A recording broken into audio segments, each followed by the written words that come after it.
경상도 어느 깊은 골짜기 만석군이라 불리는 김진사의 저택은 그 기세가 하늘을 찌를 듯했다. 소슬대문은 위압적이었고 담벼락 너머로 보이는 기와지붕은 겹겹이 쌓여 흡사 거대한 성곽과도 같았다. 그러나 그 화려한 담장 안에는 고을 사람들의 피눈물이 서려 있었다. 김진사는 제 살점을 떼어주는 것보다 남의 것을 뺏는 데 능한 자로 그 밑에서 일하는 머슴들은 사람 대접은커녕 짐승만도 못한 취급을 받기 일쑤였다. 그 중에서도 칠복은 가장 성실한 머슴이었다. 부모를 일찍 여의고 김진사 댁 머슴으로 들어온 지 어언 10년. 그는 남들이 꺼리는 굳은 일을 도맡아 하며 오로지 한 가지 희망만을 품고 살았다. 10년이 차는 날 고향 땅에 작은 밭이라도 일굴 수 있는 세경을 받아 장가를 가겠다는 소박한 꿈이었다. 진사날이 오늘로 제가 이 댁에서 일한 지 딱 10년이 되는 날입니다. 칠복은 마당에 엎드려 조아리며 말했다. 그의 손은 거친 노동으로 인해 굳은 살이 박이고 갈라져 피가 배어 나오고 있었다. 방 안에서 곰방대를 물고 나온 김진사는 거만한 눈빛으로 칠복을 내려다보았다. 김진사의 입가에는 비열한 미소가 걸려 있었다. 그래, 10년이라. 세월 참 빠르구나. 내 놈이 그동안 성실히 일한 것은 내 잘 안다. 칠복의 심장이 두근거렸다. 이제야 그토록 바라던 평안한 삶이 시작되는가 싶었다. 그러나 이어지는 김진사의 말은 청천벽력과도 같았다. 하지만 말이다, 칠복아. 요즘 나라 경제가 말이 아니잖느냐. 내 10년치 세경을 현물로 주자니 내 창고가 비어버릴 판이야. 대신 내 너를 특별히 생각해서 아주 귀한 것을 주마. 김진사가 손짓하자 하인 하나가 뒷마당에서 무언가를 끌고 왔다. 그것은 뼈만 앙상하게 남은 털이 다 빠져 살같이 드러난 병든 누렁이 한 마리였다. 걔는 제대로 서 있지도 못하고 헉헉거리며 가쁜 숨을 내뱉고 있었다. 이놈은 서역에서 건너온 아주 귀한 영물의 핏줄이다. 지금은 좀 아프지만 잘 키우면 집 한 채 값은 좋게 나갈 게야. 자, 이걸 내 10년치 품삯으로 하마. 인제 그만 내 집에서 나가보거라. 칠복은 귀를 의심했다. 10년의 세월, 그 피땀 흘린 대가가 죽어가는 게 한 마리라니. 억울함에 목소리가 떨려 나왔다. 나리, 이건 아니옵니다. 제 10년 세월을 어찌 이리. 내 이놈. 감히 양반의 처사에 토를 다는 것이냐? 내 놈이 먹은 밥값이 얼마인데. 당장 저 짐승을 데리고 나가지 않으면 곤장을 쳐서 내쫓을 줄 알아라.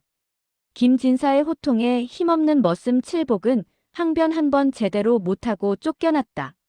소슬대문이 쾅 닫히는 소리가 칠복의 가슴을 때렸다. 칠복은 차가운 바닥에 쓰러진 누렁이를 품에 안았다. 개의 몸은 얼음장처럼 차가웠고 희미하게 뜨인 개의 눈에는 눈물이 고여있는 듯했다. 누렁아, 너도 나처럼 버려졌구나. 우리 둘 다 이 세상에 쓸모없는 존재 취급을 받는구나. 칠복은 울분을 삼키며 개를 등에 업었다. 등 뒤로 느껴지는 개의 미약한 심장 소리가 마치 살려달라는 속삭임처럼 들렸다. 그는 어둠이 깔리는 고을을 등지고 정처 없이 산속으로 발걸음을 옮겼다. 그것이 김진사 가문의 몰락을 알리는 서막임을 그때는 아무도 알지 못했다. 김진사 댁에서 쫓겨난 칠복은 정처 없이 발걸음을 옮겼다. 등 뒤에 엎인 누렁이는 가쁜 숨을 몰아쉬며 금방이라도 숨이 넘어갈 듯 파르르 떨었다. 칠복의 눈에선 억울함과 슬픔의 눈물이 멈추지 않았다. 10년간의 고생이 한낱 죽어가는 게 한 마리로 돌아왔다는 사실보다 자신을 짐승만도 못하게 여긴 사람의 잔인함이 더 뼈아팠다. 밤이 깊어지자 산속의 공기는 얼음장처럼 차가워졌다. 칠복은 쓰러질 듯한 다리를 이끌고 인적 없는 숲길을 헤매다 숲의 가장 깊은 곳에 자리 잡은 퇴락한 사당 하나를 발견했다. 지붕의 기와는 태반이 깨져 있었고 단청은 빛이 발에 흉물스러웠으나 지금의 칠복에게는 그곳이 유일한 안식처였다. 누렁아, 조금만 참거라. 여기서 잠시 쉬어가자. 칠복은 사당의 낡은 마룻바닥에 누렁이를 조심스레 내려놓았다. 그때였다.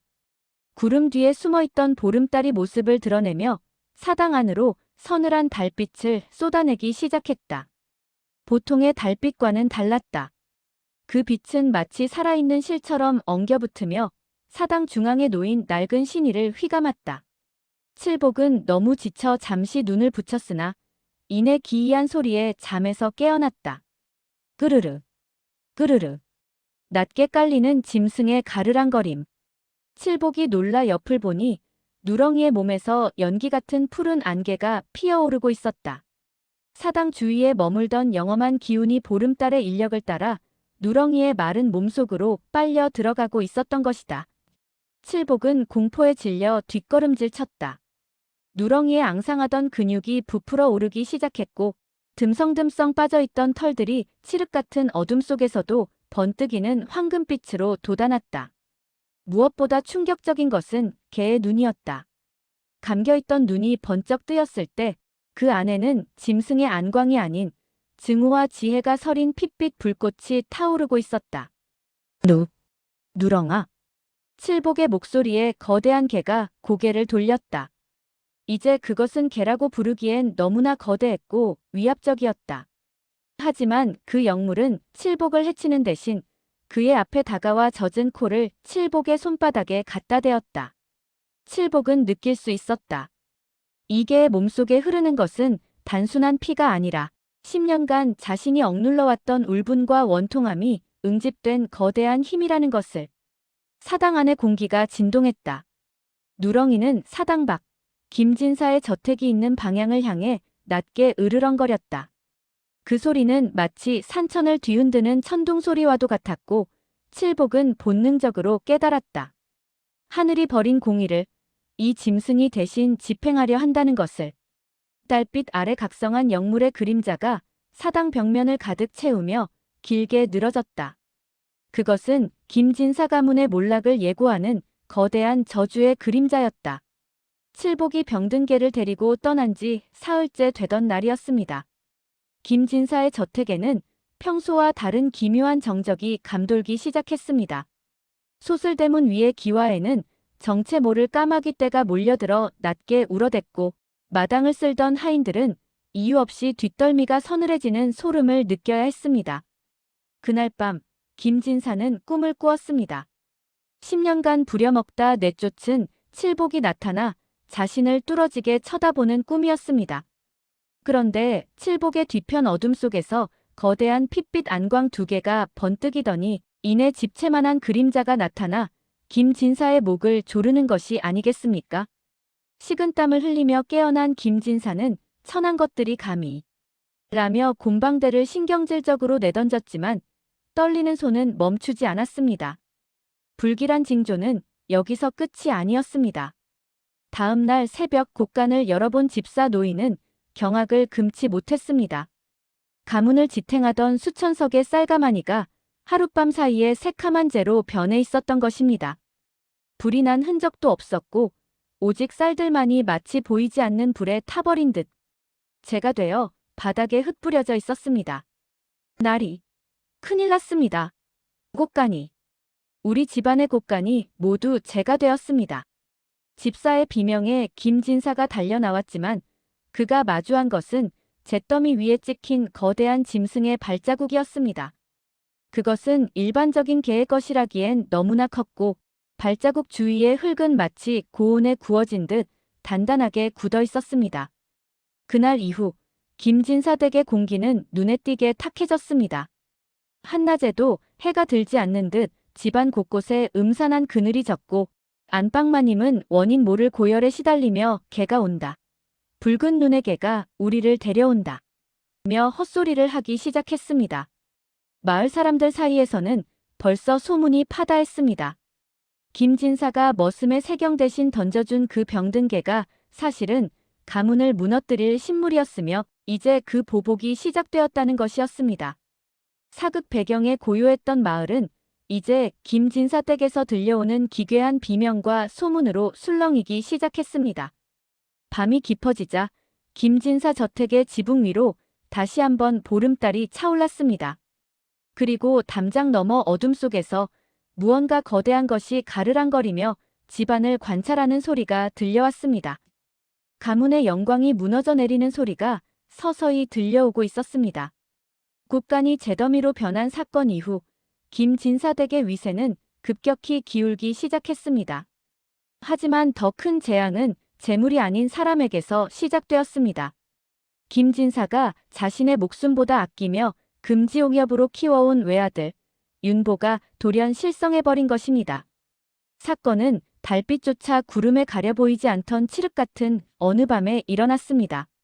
서당에서 공부를 마치고 방으로 돌아가던 윤보는 마당 한가운데 우뚝 서 있는 거대한 형체를 목격했습니다. 처음에는 담장을 넘은 도적인 줄 알았으나 그 형체가 고개를 돌렸을 때 윤보는 비명조차 지르지 못했습니다. 어둠 속에서 두 개의 핏빛 안광이 번뜩였고 그 눈빛은 마치 인간의 영혼을 꿰뚫어보는 듯한 증오를 담고 있었습니다. 다음 날 아침 발견된 윤보의 몰골은 처참했습니다. 화려한 비단 옷은 갈갈이 찢겨 있었고 그는 마당 구석에서 흙을 한 움큼씩 집어삼키며 개가 온다. 붉은 눈의 개가 내 목을 문다. 라고 울부짖었습니다. 고을에서 제일 까는 수재라 칭송받던 청년의 눈에는 이제 이성 대신 짐승 같은 공포만이 가득했습니다. 김진사는 아들의 광기를 잠재우기 위해 의원을 불러 모으고 약탕기를 쉬지 않고 끓였으나 윤보의 증세는 날이 갈수록 심해졌습니다.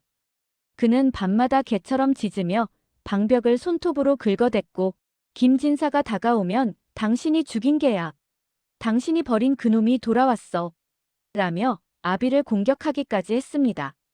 김진사는 이 모든 것이 칠복과 그 누렁이 때문이라 확신했습니다. 그는 하인들을 풀어 산속을 샅샅이 뒤졌으나 칠복이 머물렀던 사당에는 오직 싸늘한 바람만이 감돌 뿐이었습니다. 대신 그들이 발견한 것은 김진사 댁의 가문 문장이 새겨진 깃발이 짐승의 이빨에 찢긴 채 사당 기둥에 걸려있는 모습뿐이었습니다. 감히 천한 것들이 내 가문을 능멸해 내 이놈들을 잡아 갈기갈기 찢어놓겠다. 김진사는 분노에 차 소리쳤지만 그의 목소리에는 예전과 같은 위엄이 없었습니다. 오히려 공포를 감추기 위한 처절한 발악에 가까웠습니다. 집안 하인들은 하나둘씩 짐을 싸서 야반도주를 하기 시작했습니다. 이 집구석은 이미 망했다. 영물의 노여움을 샀으니 살아남을 자가 없다는 흉흉한 소문이 저택의 낡은 석갈의 사이사이에 스며들었습니다. 사극 배경에 웅장했던 저택은 이제 광기와 곡소리가 끊이지 않는 지옥으로 변해가고 있었습니다. 김진사는 마지막 수단으로 팔도에서 가장 영험하다는 무당을 불러들여 가문의 운명을 건 대규모 굿판을 준비하기 시작했습니다. 하지만 그것이 오히려 가문의 숨통을 끊는 마지막 악수가 될 것임을 그는 알지 못했습니다. 김진사는 가문의 몰락을 막기 위해 마지막 수단으로 팔도에서 가장 영험하다는 무당 흑살녀를 불러들였습니다. 그녀는 죽은 자의 원혼뿐만 아니라 산 사람의 살기까지 다스린다는 소문이 자자한 인물이었으나 그 기운이 너무나 불길하여 보통의 양반가에서는 기피하던 자였습니다. 하지만 이미 아들이 미쳐가고 가산이 탕진된 김진사에게는 물불 가릴 처지가 아니었습니다. 굿판이 벌어지는 날 김진사의 넓은 마당에는 거대한 제단이 차려졌습니다. 붉은 피가 뚝뚝 떨어지는 돼지머리가 제단 중앙에 놓였고 사방에는 하얀 소복을 입은 무녀들이 서서 기괴한 가락의 무가를 부르기 시작했습니다. 하늘은 마치 재앙을 예고하듯 검은 구름으로 가득 찼고 보름달은 구름 사이에 갇혀 핏빛 안개를 내뿜고 있었습니다. 오너라, 오너라. 가문을 좀먹는 짐승의 원호나 이 칼날 위에 내 원한을 쏟아내고 물러가라. 흑살녀가 작두 위에서 춤을 추며 소리치자 마당의 횃불들이 일제히 푸른 빛을 내며 흔들렸습니다. 구경하던 하인들은 그 기괴한 광경에 숨을 죽인 채 몸을 떨었습니다. 김진사는 제단 앞에 엎드려 조아리며 속으로 빌었습니다. 그 천한 머슴과 개새끼를 당장 죽여 없애주소서. 그러나 굿판이 절정에 달해 무녀의 방울 소리가 가장 날카롭게 울려 퍼지던 순간 갑자기 사방을 진동시키던 무가가 딱 멈췄습니다. 흑살녀의 눈이 뒤집히더니 입에서 검은 거품이 터져 나왔습니다. 그녀는 허공을 가리키며 갈라진 목소리로 비명을 질렀습니다. 잘못 보았구나. 이것은 원혼이 아니야. 이 가문이 먹어치운 수많은 생명의 원한이 짐승의 몸을 빌려 강림한 심벌이다. 그 말이 끝남과 동시에 어디선가 불어온 강한 돌풍이 마당의 모든 횃불을 한꺼번에 꺼뜨렸습니다. 순식간에 정적과 어둠이 내려앉은 저택 안으로 드르륵, 드르륵 하고 짐승의 발톱이 바닥을 긁는 소리가 들려왔습니다. 어둠 속에서 두 개의 거대한 붉은 눈이 서서히 떠올랐습니다. 그것은 제단 위에 놓였던 돼지 머리를 한 입에 물어 씹어버리며 엎드려 있던 김진사를 향해 천천히 다가왔습니다. 흑살녀는 겁에 질려 신령님이 노하셨다. 고 외치며 담장을 넘어 도망쳐버렸고 남겨진 김진사는 자신의 등 뒤에서 느껴지는 뜨겁고 비린 짐승의 숨결에 온몸이 굳어버렸습니다. 나리. 이것이 나리가 주신 품삯의 진면목입니다. 어둠 너머에서 들려온 것은 칠복의 목소리였습니다. 하지만 그 목소리는 예전의 순박한 머슴이 아니었습니다. 서늘한 복수심이 서린 칠복의 목소리와 영물의 으르렁거림이 뒤섞여 김진사 가문의 마지막 운명을 통고하고 있었습니다. 칠복의 목소리가 들림과 동시에 칠흑 같던 마당에 원인 모를 불길이 치솟았습니다. 보통의 붉은 불꽃이 아니었습니다. 그것은 영물의 분노를 닮은 듯 시퍼런 빛을 띠며 김진사 댁의 웅장한 석가래를 타고 빠르게 번져나갔습니다. 사방은 순식간에 비명과 화염으로 가득 찼고 화려했던 한옥은 고통스럽게 뒤틀리며 무너져 내리기 시작했습니다.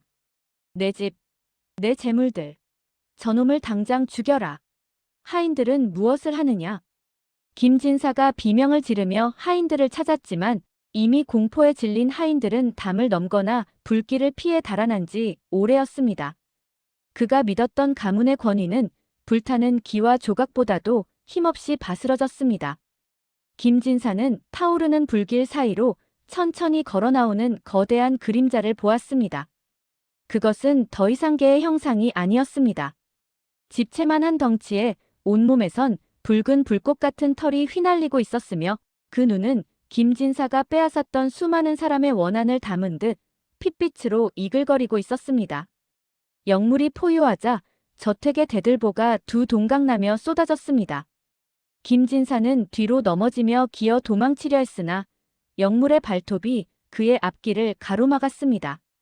그때 불길 속에서 칠복이 나타났습니다. 칠복의 얼굴은 화염에 반사되어 반은 붉고 반은 검게 보였으며 그의 눈에는 일말의 동정도 남아있지 않았습니다. 나리, 기억하십니까? 병들어 죽어가던 이계를 던져주며 비웃으시던 그날을 말입니다. 나리는 이 짐승의 목숨을 하찮게 여기셨지만 이 짐승은 나리가 10년간 잭에서 앗아간 피땀과 눈물을 모두 기억하고 있었습니다. 김진사는 공포에 질려 덜덜 떨며 손을 내저었습니다. 칠보가, 내 잘못했다. 내가 세경을 10배, 아니 100배로 주마. 제발 저 괴물을 멈춰다오. 하지만 칠복은 차갑게 미소 지었습니다. 이미 늦었습니다. 나리가 쌓아올린 이 가문은 사람의 고혈로 세워진 모래성일 뿐입니다. 이제 그 대가를 치를 시간입니다. 말이 끝나기 무쌍하게 영물은 거대한 입을 벌려 김진사의 가문을 상징하던 족보와 비단들이 가득한 안방을 덮쳤습니다. 불길은 더욱 거세게 타올랐고 김진사의 비명은 무너지는 기와 소리에 묻혀 사라졌습니다. 밤하늘은 타오르는 저택의 불꽃과 핏빛 보름달로 인해 기괴하도록 아름답고도 참혹한 색감으로 물들었습니다. 무너져 내리는 석가래와 치솟는 불길 속에서 김진사는 목숨만을 구걸하며 바닥을 기었습니다. 평생을 호령하던 양반의 위엄은 온데간데 없고 타버린 비단 옷자락을 끌며 도망치는 모습은 그가 그토록 멸시하던 병든 짐승보다도 초라했습니다. 그때 칠복이 불길을 가르고 김진사의 앞을 막아섰습니다. 칠복의 곁에는 붉은 안광을 내뿜는 거대한 영물이 그림자처럼 버티고 서 있었습니다. 칠복아, 내 너를 아들처럼 아끼지 않았느냐? 제발 저 괴물을 멈춰다오. 내가 원하는 것은 무엇이든 주마. 김진사의 비굴한 외침에 칠복은 서늘한 웃음을 지었습니다. 나를 아들처럼 아꼈다고요? 10년 동안 썩은 밥을 먹이고 병든 개 한 마리를 품삯기라며 던져준 것이 양반의 정입니까? 나리, 이 개가 왜 나리의 가문을 무너뜨리는지 아직도 모르시겠습니까? 칠복이 영물의 머리를 쓰다듬자 짐승은 낮게 가르랑거리며 김진사가 평생 모아온 가문 보물함을 물어와 칠복의 발치에 내던졌습니다. 함이 부서지며 쏟아져 나온 것은 황금이 아니었습니다. 그 안에는 김진사가 소장농들에게서 강제로 뺏은 땅 문서들과 억울하게 죽어간 하인들의 이름이 적린 비밀 장부가 가득했습니다. 이 짐승은 단순히 병든 개가 아니었습니다. 이 땅의 흙에 섞인 원한과 나리의 발밑에서 짓밟힌 사람들의 곡소리가 모여 형상을 갖춘 것입니다. 나리가 준 품삯은 저의 보상이 아니라 나리의 죄악을 담아 터뜨릴 화약고였던 셈이지요. 그 순간 영물의 몸에서 뿜어져 나온 붉은 기운이 김진사가 가슴에 품고 있던 마지막 권세의 상징, 가문의 인장을 휘감았습니다. 인장은 순식간에 녹아내려 검은 액체가 되었고 김진사는 가문이 완전히 멸문했음을 직감하며 절망의 비명을 질렀습니다. 칠복은 더 이상 김진사를 보지 않았습니다. 그는 영물의 등에 올라탔습니다. 영물은 마지막으로 김진사 댁의 소슬대문을 앞발로 짓뭉개버렸습니다. 그것은 양반 가문의 질서가 완전히 무너졌음을 선언하는 마지막 일격이었습니다. 불타는 한옥의 잔해 뒤로 칠복과 거대한 짐승의 실루엣은 연기 속으로 서서히 스며들 듯 사라져갔습니다. 날이 밝자 한때 고을의 하늘을 찌를 듯 솟아있던 김진사의 대저택은 형체를 알아볼 수 없는 검은 잿더미로 변해 있었습니다. 화려한 기와는 깨져 사방에 흩어졌고 가문의 영광을 상징하던 소슬대문은 숫덩이가 되어 주저앉았습니다. 마을 사람들은 조심스레 그 잔해 주위로 모여들었습니다. 그러나 그들이 발견한 것은 김진사의 시신이 아니었습니다. 마당 한가운데 김진사는 살아있었으나 넋이 나간 채 흙을 파헤치고 있었습니다. 그는 불타버린 땅 문서 조각들을 손에 쥐고 내 품삯, 내게 한 마리 라며 의미 없는 말을 중얼거렸습니다. 평생을 남의 고혈을 짜내어 쌓아 올린 탐욕이 하루아침에 재가 된 것을 목격한 그의 정신은 이미 무너져 내린 저택과 다를 바 없었습니다. 반면 칠복과 그 거대한 짐승의 흔적은 그 어디에서도 찾을 수 없었습니다. 다만 산으로 향하는 길목에는 짐승의 발자국과 함께 칠복이 신고 있던 낡은 집신 한 켤레가 나란히 놓여 있을 뿐이었습니다. 마을 사람들은 칠복이 산신령의 도움을 받아 영물과 함께 선계로 떠났다고 믿었습니다. 세월이 흘러 김진사의 저택터에는 풀만 무성하게 자라났지만 이 기이한 이야기는 야담이 되어 전국으로 퍼져나갔습니다. 사람들은 권력을 휘두르며 아랫사람을 짐승처럼 부리는 양반들을 볼 때마다 이 이야기를 속삭였습니다. 조심하게. 자네가 준 급박한 품삯기, 언제 붉은 눈의 영물이 되어 돌아올지 모르는 일 아닌가. 비가 오는 밤이나 안개가 짙게 낀 보름달 밤이면 지금도 저 멀리 산등성이에서 거대한 개의 울음소리가 들려온다고 합니다. 그것은 억울한 자들의 원한을 풀어주는 수호신의 포효이자 탐욕의 눈먼 자들에게 내리는 영원한 경고였습니다. 칠복과 영물은 그렇게 안개 속으로 사라져 영원히 죽지 않는 전설이 되었습니다. 재밌게 보셨다면 구독, 좋아요 한 번씩 부탁드립니다.